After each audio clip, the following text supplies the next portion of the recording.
Hey everyone, and welcome back to my channel, or if you're new here, my name is Josh, and in today's video, I'm going to be reviewing the US Bank Business Altitude Power World Elite Mastercard. So I'll be going over the main features of this card, its pros as well as its drawbacks. So hopefully by the end of this video, you'll have a much better idea of whether or not this credit card is a good fit for you. But before we go ahead and dive into the main features of this card, if you wouldn't mind helping out real quickly by just giving this video a like, that just helps out with the good old YouTube algorithm, and also consider subscribing to my channel if you have not already. Plus, if you would like to receive up to $200 in free stock in a pinned comment below, I will be leaving a link to Robinhood. All you have to do is once you click on that link is just sign up for a free account and then simply link your bank account. You do not even have to make an opening deposit. At that point in time, Robinhood will be sending you one free stock worth all the way up to $200.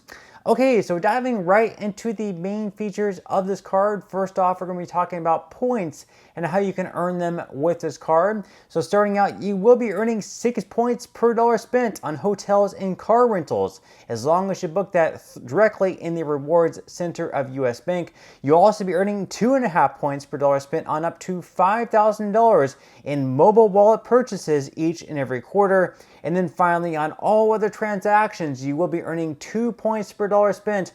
And in this 2 point per dollar spent category on all transactions across the board, it is going to be unlimited. There are no spend caps, and also your rewards with this card, as long as your card remains open and in good standing, will not end up expiring. So now on top of that, with this credit card, you can also earn a spend bonus as well. So as long as you're able to spend at least $10,000 on the account owner's card within the first 120 days from your account opening, you will be receiving a spend bonus of 75,000 points that is going to be worth $750 in value. And also, one thing to keep in mind is that if you currently have a personal credit card with US Bank, you can actually transfer these points over to that card and kind of combine them. If you want to add them up over a longer period of time, you are definitely going to have that option with this credit card. So at this point in time, we are going to go ahead and dive into the APR and fees, but of course this is also super important as well.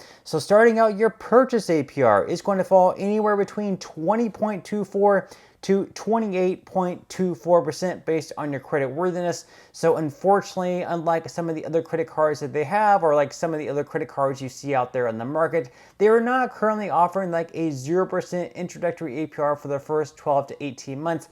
That is a little bit unfortunate, but again, as long as you pay your card off on time and in full, you're not going to be paying interest anyway, so not necessarily a big deal there.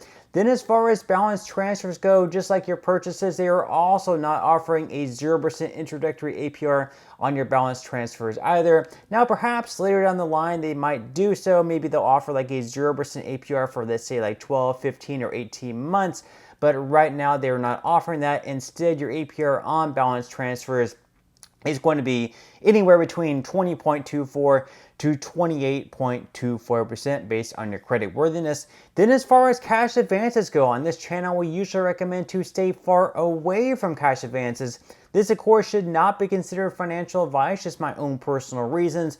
Usually with them you have a very high interest rate, plus you have to pay a lot of fees as well. But if you do decide to take out a cash advance with this card, just know that your APR on them is going to be a whopping 29.99%, plus a lot of fees as well, like I just mentioned, which we are going to go ahead and dive into right now. So as far as the fees go, on your cash advances, your fee is either going to be $10 or 5% of the amount of each cash advance, whichever happens to be greater. So in the case that you do like a $300 cash advance, in that case you are going to have a fee of $15 because the 5% is going to be greater than the $10.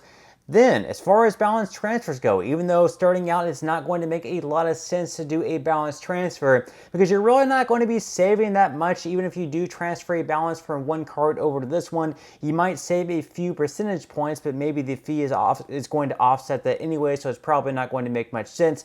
But maybe later down the line they do offer you a 0% APR for, let's say, like 12 months, and you decide to take advantage of that offer where you transfer a balance from, let's say, like your Capital One credit card where you're paying a lot of interest on a month-to-month basis over to this card to have the 0% interest rate for a certain period of time.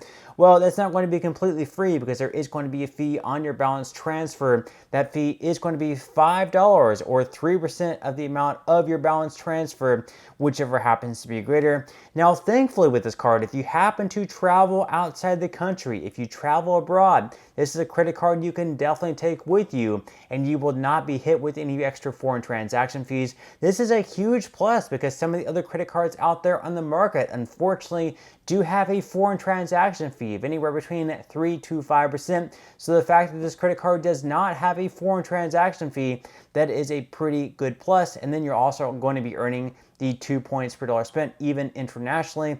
Then as far as late or return payments go, if you happen to pay late or have a return payment, there is going to be a fee on that.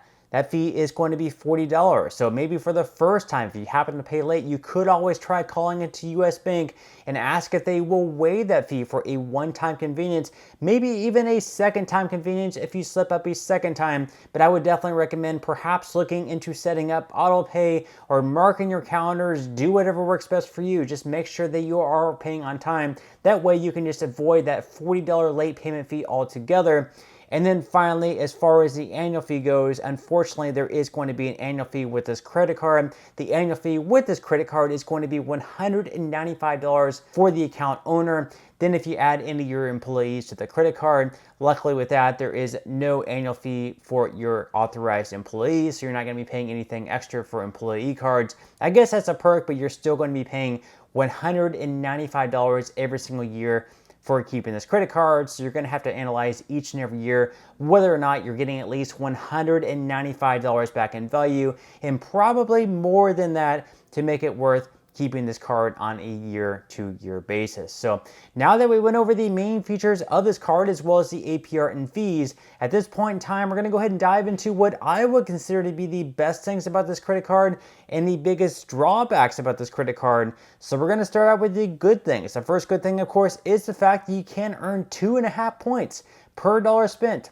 on up to $5,000 of transactions made through your mobile wallet each and every quarter, so you can earn a little bit more of points there. You're also going to be earning 2 points per dollar spent on everything else, so it's pretty simple there. 2 points per dollar spent across the board, that is pretty solid, and once again, that is going to be unlimited. There are no spending caps with that. And then finally, there's also going to be a 75,000 point spend bonus as long as you're able to spend at least $10,000 within the first 120 days of having this credit card. So it's a pretty solid spend bonus.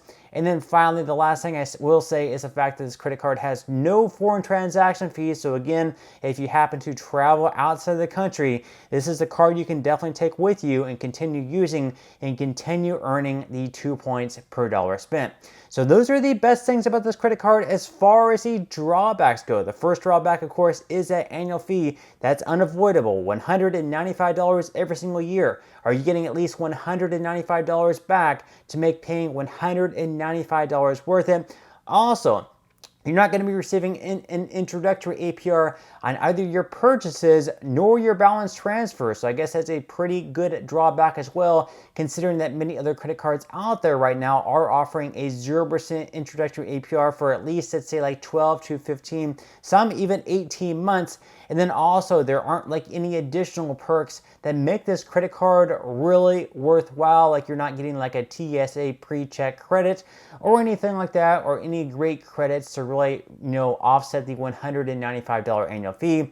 And then if I want to be really picky with my last drawback of this credit card, is the fact that you do have to spend $10,000 within the first 120 days to earn the 75,000 point spend bonus. That is a lot of spend. For some people, that might be easy to do. For others, that might be a little bit more difficult. That is going to be $2,500 in spend per month. So if you can do it, great. But for others, it might be a stretch and they might be putting themselves in a bad situation. So just to sum things up here, all in all, this credit card is probably going to be worth it for the first year loan, especially if you can hit the spend bonus of 75,000 points. That's a pretty good value of $750 plus all the points that you're going to be earning to reach the $10,000 in spend. But as far as the second year moving forward, it's going to be very difficult for a lot of people to get the value back and justify paying $195 for this card. So for the second year moving forward, it's probably not going to be all that worth it. but at the end of the day, it's going to be completely up to you. But that's all we have for today's review. I certainly hope that you enjoyed and found value out of it. If you did, again, I would greatly appreciate it if you could give this video a like, consider subscribing to my channel if you have not already, and I will see you in the next video.